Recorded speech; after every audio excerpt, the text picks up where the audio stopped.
तो दोस्तों आज 10 जुलाई 2021 शनिवार का दिन हो चुका है और आइए बात करते हैं आज के ताजा समाचार, मुख्य समाचार हेडलाइन न्यूज के बारे में। आज पूरे देश भर से कई सारी बेहद बड़ी और महत्वपूर्ण खबरें आ रही हैं। एक एक करके इन सभी खबरों के बारे में आपको जानकारी देने वाले हैं। बता दें कि अगले 12 दिनों तक बैंकों में नहीं होगा कामकाज, देख लें छुट्टियों की लिस्ट। साथ ही सरकार ने बदला राशन बांटने की प्रक्रिया। वहीं इन राज्यों में खुलने जा रहे हैं स्कूल। साथ ही खत्म नहीं हुई कोरोना की दूसरी लहर, सरकार ने दी चेतावनी। वहीं हाई कोर्ट ने कहा देश में समान नागरिक संहिता की जरूरत। वहीं पानी में डूबने से 25 से ज्यादा लोगों की मौत। साथ ही यूपी ब्लॉक प्रमुख चुनाव पर बड़ी खबर। साथ ही भारत के कई राज्यों में भारी बारिश की चेतावनी के साथ कई महत्वपूर्ण खबरें आ रही हैं। तो अगर आप भारत के किसी भी रास्ते रहते हैं तो इस खबर को बिना भगाए एकदम आखिर तक जरूर देखिएगा और वीडियो को लाइक अभी कर दे, अपने दोस्तों के साथ शेयर कर दें, क्योंकि आपका लाइक और शेयर करना ही हमारी मेहनत का फल होता है। तो आइए बिना वक्त गंवाए ले चलते हैं आज की पहली बड़ी खबर की ओर।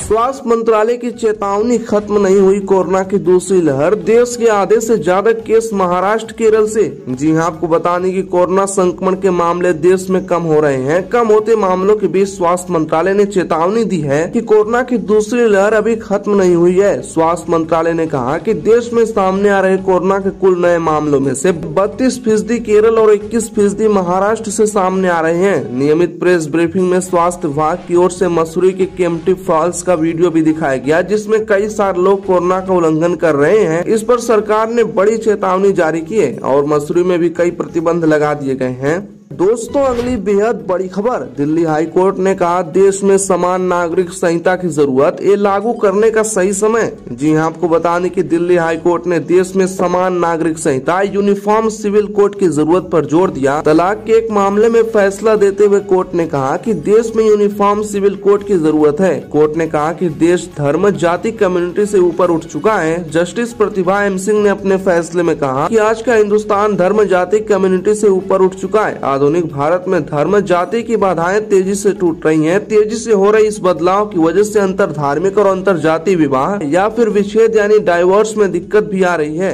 वहीं अगली बड़ी खबर, यूपी ब्लॉक प्रमुख चुनाव, 349 ब्लॉक प्रमुख निर्विरोध निर्वाचित। 476 पंचायतों में आज होगा मतदान। जी हां, आपको बताने की उत्तर प्रदेश की 476 क्षेत्र पंचायतों में अध्यक्ष पद के लिए आज मतदान होगा। शुक्रवार को नामांकन वापसी के अंतिम दिन 349 क्षेत्र पंचायत अध्यक्ष निर्विरोध निर्वाचित हुए। राज्य निर्वाचन आयोग ने शनिवार को होने वाले मतदान के दौरान कानून और शांति व्यवस्था बनाए रखने के निर्देश दिए हैं। 825 क्षेत्र पंचायतों में अध्यक्ष पद के चुनाव के लिए कुल 1778 उम्मीदवारों ने नामांकन दाखिल किया था। नामांकन पत्रों की जांच के बाद 68 उम्मीदवारों के नामांकन रद्द हुए। लेते अगली बड़ी खबर, हरियाणा और गुजरात में फिर से स्कूल खोलने की तैयारी, जानिए पूरी डिटेल। जी हां, आपको बताने की हरियाणा और गुजरात में फिर से स्कूल खुल रहे हैं। हरियाणा में कक्षा 9वीं से 12वीं तक के विद्यार्थियों के स्कूल पढ़ाई के लिए खोले जाएंगे। इस संबंध में हरियाणा विद्यालय निदेशालय की ओर से राज्य के सभी शिक्षा अधिकारियों को निर्देश जारी किया गया है। वहीं हरियाणा में कक्षा 1 से 5वीं तक के स्कूलों को खोलने के संबंध में अभी कोई निर्णय नहीं लिया गया है। कक्षा 9वीं से 12वीं तक के स्कूल 16 जुलाई से खुल रहे हैं। वहीं 6 से 8वीं तक के स्कूल 23 जुलाई से। तो वहीं गुजरात में कक्षा 12वीं के स्कूल 15 जुलाई से खुल रहे हैं। दोस्तों, क्या सभी राज्यों में स्कूल खोल देने चाहिए? कमेंट जरूर करें। अच्छा, अगली बड़ी खबर, मोदी कैबिनेट में फेरबदल पे राहुल गांधी ने दी पहली प्रतिक्रिया। कहा इसका क्या मतलब है? दरअसल आपको बता दें कि प्रधानमंत्री मोदी ने कैबिनेट में बड़ा फेरबदल और विस्तार किया। उन्होंने मंत्रिपरिषद में 36 नए चेहरों को जगह दी और 7 मंत्रियों को प्रमोट किया। वहीं स्वास्थ्य मंत्री हर्षवर्धन, शिक्षा मंत्री रमेश पोखरियाल निशंक, सूचना प्रौद्योगिकी के साथ कानून मंत्री का कार्यभार संभाल रहे रविशंकर प्रसाद और सूचना एवं प्रसारण मंत्री जावड़ेकर सहित कुल 12 मंत्रियों की छुट्टी कर दी। इसे लेकर राहुल गांधी ने तंज कसते हुए कहा है कि क्या इसका मतलब है कि अब टीकों की और कमी नहीं होगी? दोस्तों अगली बड़ी खबर, एमपी से लगा सीजी का ये जिला नक्सल प्रभावित घोषित, एसआरसी सूची में शामिल किया गया। जी हां, आपको बताने की छत्तीसगढ़ का मुंगेली जिला भी नक्सल प्रभावित घोषित कर दिया गया है। बताया जा रहा है कि यहाँ पिछले कुछ दिनों से नक्सलियों के मूवमेंट की जानकारी सामने आई है, जिसके चलते छत्तीसगढ़ के मुंगेली जिले को 1 जुलाई से नक्सल प्रभावित जिले में शामिल किया गया है। खास बात यह है कि मुंगेली जिले की सीमा मध्य प्रदेश के डिडौरी जिले से लगती है। कुछ दिनों पहले डिडौरी जिले को भी नक्सल प्रभावित जिलों की सूची में शामिल किया गया था। वहीं अगली बड़ी खबर, दिल्ली सरकार को सुप्रीम झटका, पड़ोसी राज्यों के 10 पावर प्लांट बंद करने वाली जनहित याचिका खारिज। जी हां, आपको बताने की सुप्रीम कोर्ट ने केजरीवाल सरकार द्वारा दिल्ली में कथित वायु प्रदूषण फैलाने के लिए जिम्मेदार पंजाब, हरियाणा और उत्तर प्रदेश के 10 पावर प्लांट को बंद करने की मांग के खिलाफ दायर जनहित याचिका पर विचार करने से इनकार कर दिया। जस्टिस नवीन सिन्हा ने इनकार करते हुए वकील से याचिका वापस लेने को कहा। इसके बाद दिल्ली सरकार ने याचिका वापस ले ली।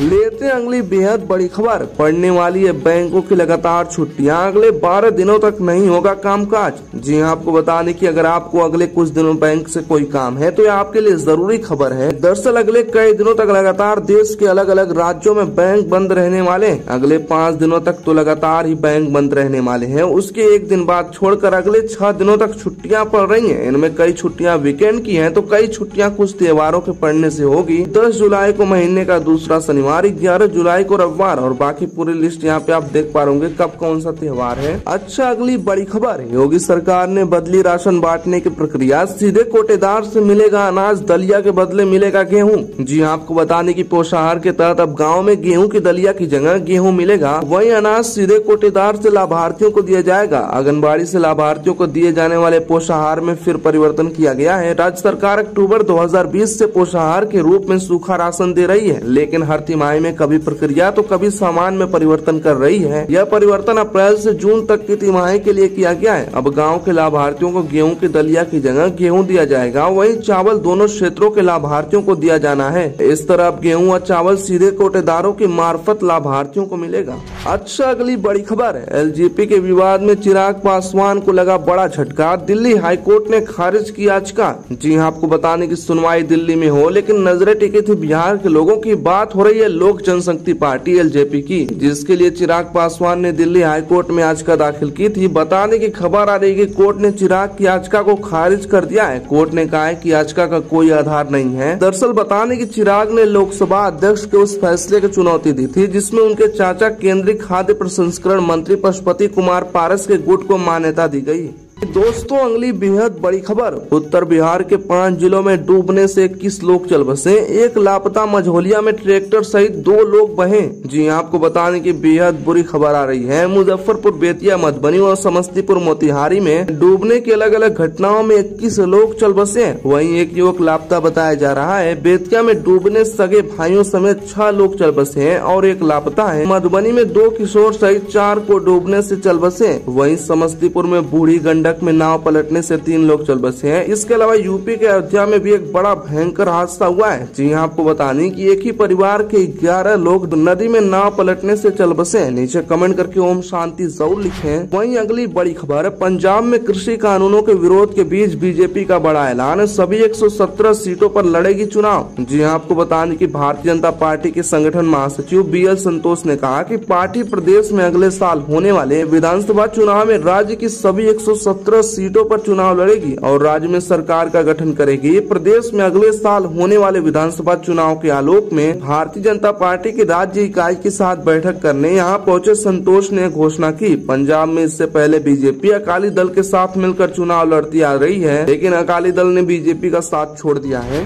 लेते हैं अगली बड़ी खबर, अगले 24 घंटे के दौरान इन राज्यों में होगी भारी बारिश, जानिए मौसम विभाग की चेतावनी। तो बताने की अगले 24 घंटे के दौरान तटीय कर्नाटक, कोंकण और गोवा, अंडमान और निकोबार द्वीप समूह, तमिलनाडु कुछ हिस्सों, विदर्भ, मराठवाड़ा, छत्तीसगढ़, पूर्वी मध्य प्रदेश, हिमालयी पश्चिम बंगाल और सिक्किम में हल्की से मध्यम बारिश के साथ कुछ स्थानों पर भारी बारिश हो सकती है। उत्तर पूर्वी भारत, बिहार के कुछ हिस्सों, झारखंड, उत्तर प्रदेश, उत्तराखंड, महाराष्ट्र के बाकी हिस्सों, मध्य प्रदेश के पश्चिमी हिस्से, पूर्वी राजस्थान, पंजाब के कुछ हिस्सों, हरियाणा, दिल्ली और बाकी पश्चिम हिमालय में हल्की से मध्यम बारिश और 1-2 स्थानों पर भारी बारिश के साथ आंतरिक तमिलनाडु, दक्षिणी आंतरिक कर्नाटक, रायलसीमा, लक्षद्वीप और दक्षिणी गुजरात में हल्की बारिश की संभावना है। दोस्तों, रोज कैसी ताजा और बड़ी खबरें अपने मोबाइल पे फ्री में पाने के लिए हमारे चैनल को अभी सब्सक्राइब कर दे। इस लाल रंग के सब्सक्राइब बटन दबा के बगल में घंटी का निशान दबाकर ऑल पर क्लिक जरूर करें। वीडियो को लाइक करें, अपने दोस्तों के साथ ज्यादा से ज्यादा शेयर करें। सबको इन खबरों के बारे में पता चलना चाहिए। जय हिंद, जय भारत।